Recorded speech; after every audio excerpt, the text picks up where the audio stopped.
Well, good evening, folks. I hope it's hot enough for everybody here in the UK. At the risk of exciting disdain amongst some Australian and American riders, I'm going to say it was really, really roasting hot today, 25 degrees. Now, the last time I said that, somebody in Australia said, you think that's hot, Cobber?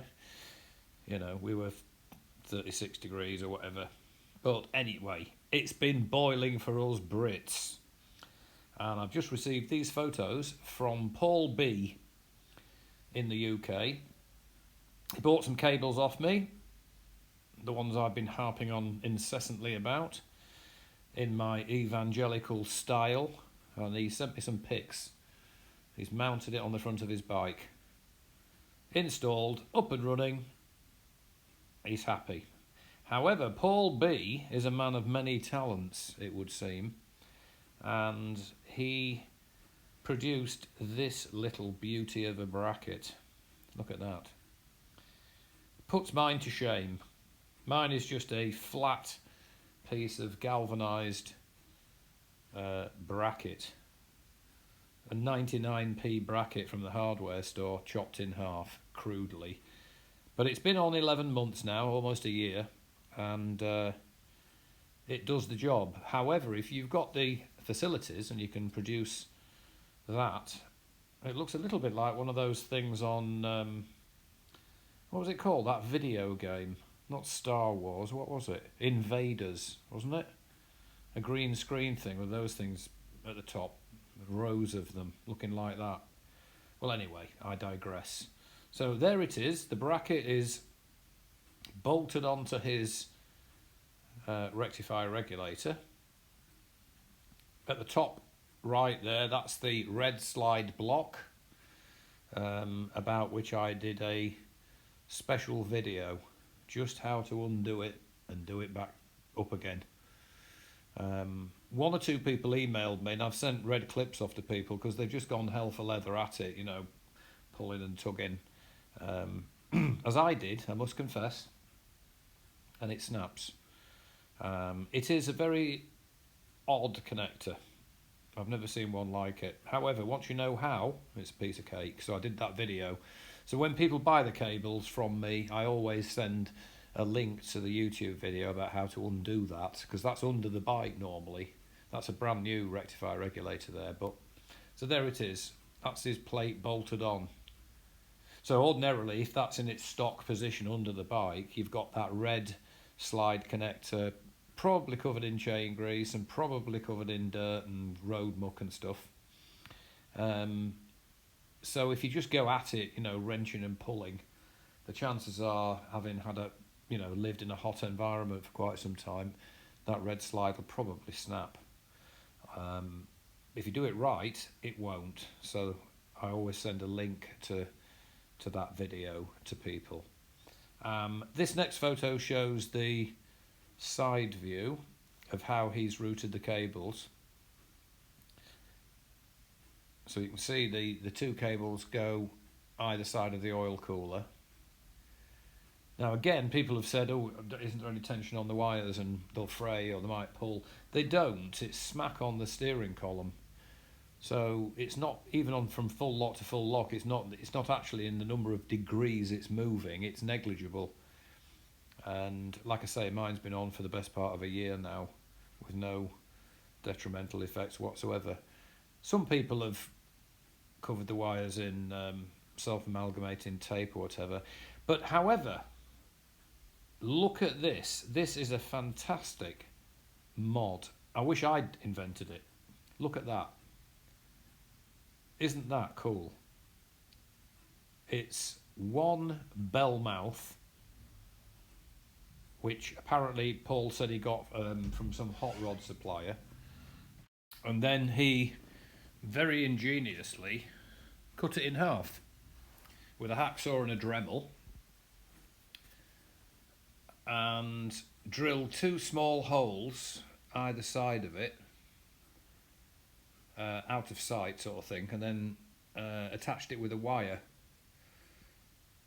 which you know, I think it looks really, really good. I'm very envious there, Paul. I wish I'd thought of that.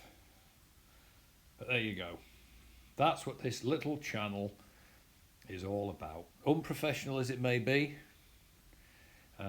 it's not glitzy. I know that. I'm not a fancy YouTuber, but we can all learn off each other. So there it is. I think that completes a kind of classic-y look to the bike. I'm going to do it, and I'll put some pictures on here with a credit to Paul, obviously. I don't know what people think about that shield thing off the cooling fins there on the cylinder head. I'm not knocking it, but I took mine off and threw them away. There's just like a rubber block, aren't they, and supposedly stop your leg touching the cylinder head. I didn't like the look of mine because I thought they looked a bit cheap, but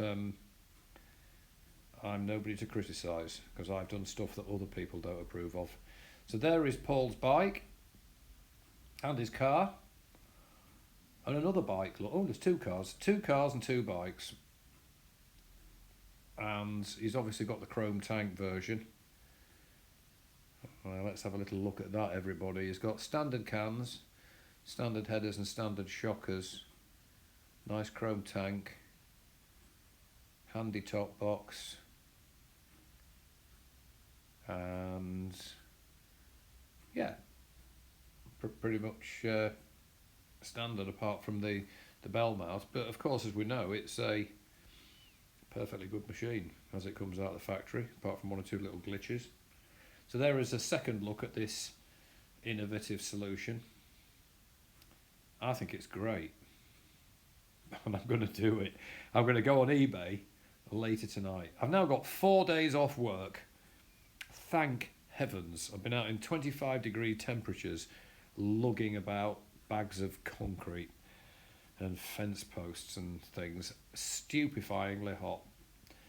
So I've got 4 days off now to enjoy myself, and I'm going to do it by finding a Bellmouth and slicing it in half. So final shot there is rectifier regulator. Looks like an upgraded version actually. It's got a different code number and it doesn't have a silver sticker on it. As I say, he bought a brand new one to fit at the front, and obviously quite rightly said it's pointless fitting a brand new one underneath the bike again where his old one malfunctioned. It's just asking for it to happen again, really. I think I did hear somewhere where somebody said something about it's the definition of something if you do the same thing again and again and hope to get a different result. So I think it was a good thing to do, fit the brand new one at the front, and it obviously has made a nice bracket too. So thanks, Paul, for the pics, and I will be doing the Bellmouth mod, and I shall put a video on, and with a credit to you for what I think is a really nice idea. In the meantime, everybody, if you're out on your bikes, take care. Watch out for coming out the sun, like the old fighter pilots used to try to do in World War II, because nobody could see them. I'm always aware of that on big glary days. So watch it coming out the sun. There was a thing on Apple News on my iPad, and a car driver hit a motorcyclist, and she wasn't prosecuted for it because she said that she was blinded by the sun's glare and just didn't see him. So it's something that always preys on my mind on very hot sunny days. So take care out on your bikes, and I will post again soon. Bye for now.